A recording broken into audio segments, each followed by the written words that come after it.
Hey everyone, it's Ashley Cannon Newell with you for this week's Make It Monday video, and I have a tutorial to share on how to successfully fussy cut stamped images.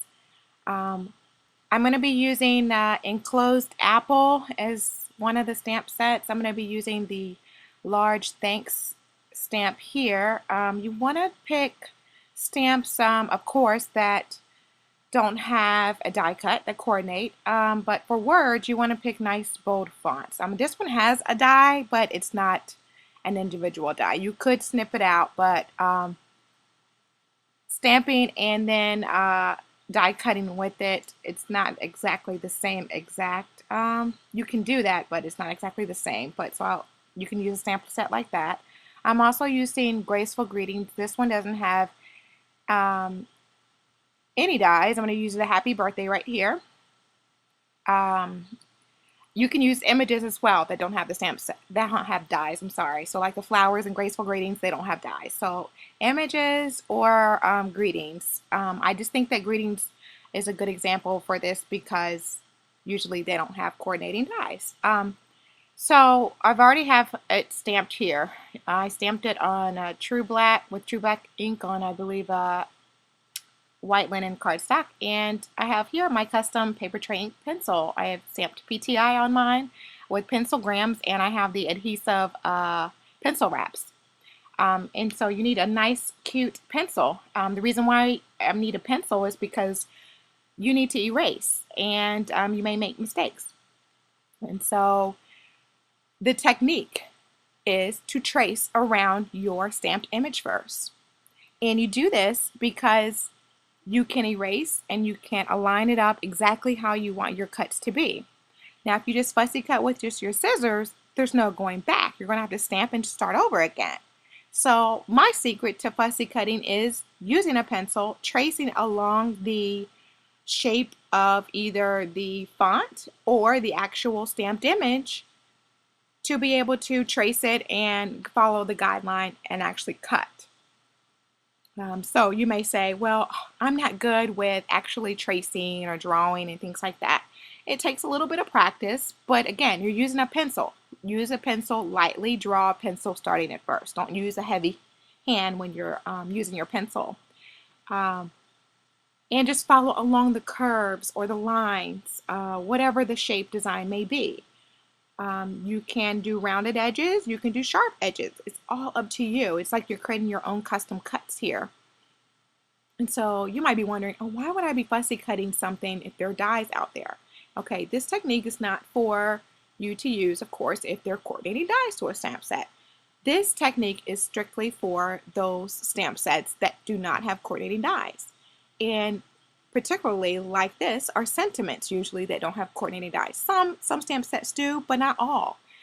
And every once in a while we need to fussy cut something. So I just wanted to share my tips and technique for that.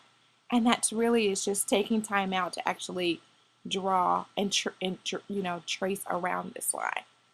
Okay, so instead of using a sharp, edge here, I erased it because I want a more of a rounded look.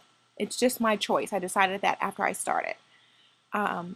And you also can decide how close you want your cut line to be to the stamped image. I like a little bit of space, but not too much space. So, and you want to make sure it's even all the way around. So you can kind of erase and start back over and retrace if some areas are closer than others. You can do that. And basically that's it. There's no need to say, oh, I wish there was a die cut that went with this particular stamp. Well, you create your own. Another benefit with fussy cutting is sometimes you want to stamp some things together. For instance, let's see if I wanted to stamp this happy birthday with a flower cluster right under the Y or something, and it kind of overlaid the Y with a flower right there. Well, I could cut it, I could stamp it and then cut the flower around it with it. You won't be able to actually really do that with a die. You have to do a lot of technique with overlay die cutting or masking out dies and die cutting, and that can get a little bit tedious or difficult. And with this, you can just kind of just trace around whatever you stamp and use it. Okay, so I use Martha Stewart craft scissors, I believe is what she calls them. But I also have some cutter bees. I know a lot of people are a big fan of cutter bees. You just need some very precise cutting paper scissors. And you just want to move the paper and swivel the paper around on rounded edges and not really open the scissors up too much until you get to like a pivoting point, I will say. Um,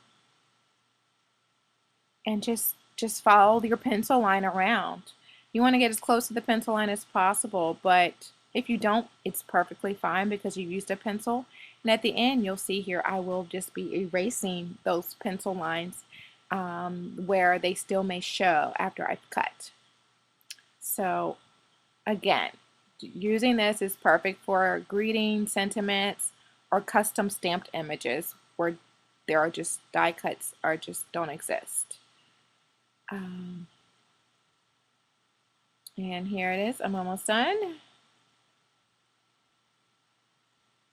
Okay, and voila, I have my own custom die cut here for graceful greetings for the happy birthday. And so I have a little bit of a pencil line, so I'm just going to use my eraser and just erase along the edge here. And that's why you want to use your pencil faint pencil lines. You don't want to have a heavy hand when you're drawing your pencil lines because it'll be more difficult to erase them then.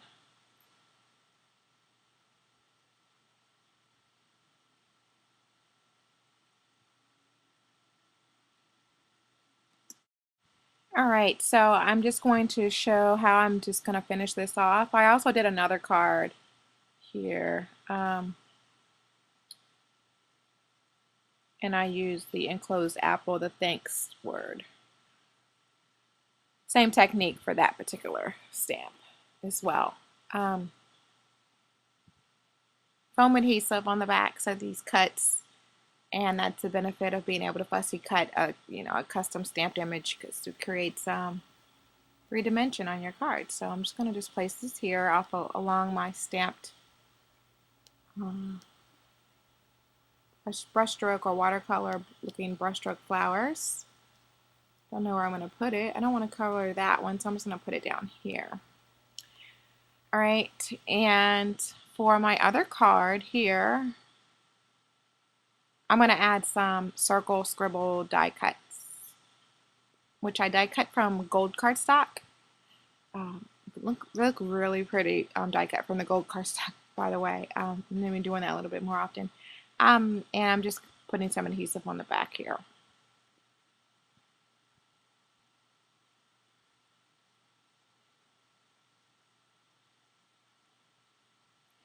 And I just wanted to create an extra layer behind my happy birthday sentiment there.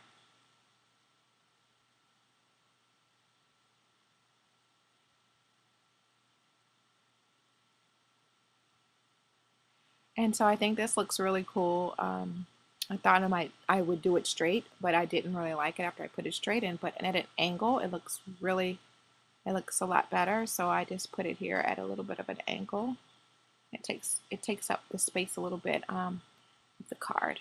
Those circle die cuts, circle scribble die cuts. All right, so these are the card fronts, and I'd put them on an A2 card, folded card, when I'm ready to send them off. But you can see here how it looks, and I just hand cut that all myself. You would never know that I did not have a die that coordinated with this. Yeah, it might take a little bit extra time, but it's definitely worth it when you need to customize something like that and create your own cuts and it's easy to do.